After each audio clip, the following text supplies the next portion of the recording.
the population that was least susceptible to COVID-19, kept them from attending school. So arbitrarily, what we were saying is that education is not an essential service. Well, you can say things that lockdown saved lives or this and that, and school closures saved lives, but not when it led to an increase in suicides amongst those that experienced the depression and that followed it. We have to look at all of this. This has to be part of the conversation. And you can't just arbitrarily save lives without looking at all the data. Did it save lives, or did it take more lives? Maybe some of those suicides wouldn't have occurred if they were in school, if we weren't locked down so long. I'm opening that up for questions. I'm not sitting here with all the answers. That's what this committee is supposed to do, is to ask the questions and try and give guidance. The right to peacefully assemble seemed to be protected for some, but not for others. Specifically, those that were most against COVID-19 policies, they got restricted. The same holds true for the right to free speech. So, Attorney General, I just want to say, look, opinions are opinions. They're not necessarily misinformation or disinformation. They're just opinions. And you said and referenced it, did the Biden White House attempt to strong-arm big tech companies to censor free speech?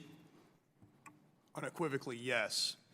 It's in times of national emergency when we must be most vigilant to protect our fundamental rights, the rights given to us by God and codified and enshrined in the United States Constitution.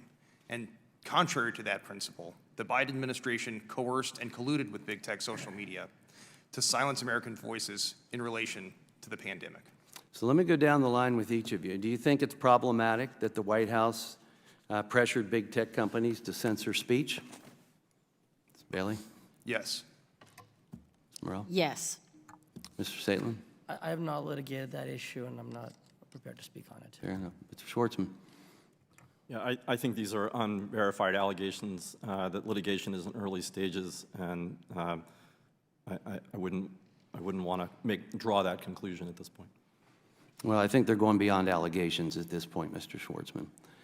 Look, these acts arguably weaponize the government against a dissenting party. And as Justice Gorsuch stated in Mayorkas, all these instances represent the greatest intrusions in the peacetime history of this country. And I think these acts require a serious review of public health emergency declarations. And while quick unilateral action by an executive is necessary and appropriate in times of crisis, I do get that, I understand it, I support it. But there's no reason why this authority should be without checks and balances. And there's no reason why the executive should be able to implement directives, mandates under the guise of an undefined crisis. This is not what Congress intended when it passed the act to allow these things. And Justice Gorsuch wrote his opinion that maybe after nearly half a century and in light of what we as a nation all experienced, maybe it's time for another look at these powers. Congress must review and modernize the outdated act in order that it prioritize constitutional rights and liberties, and I think that's a responsibility of this subcommittee, and I yield back.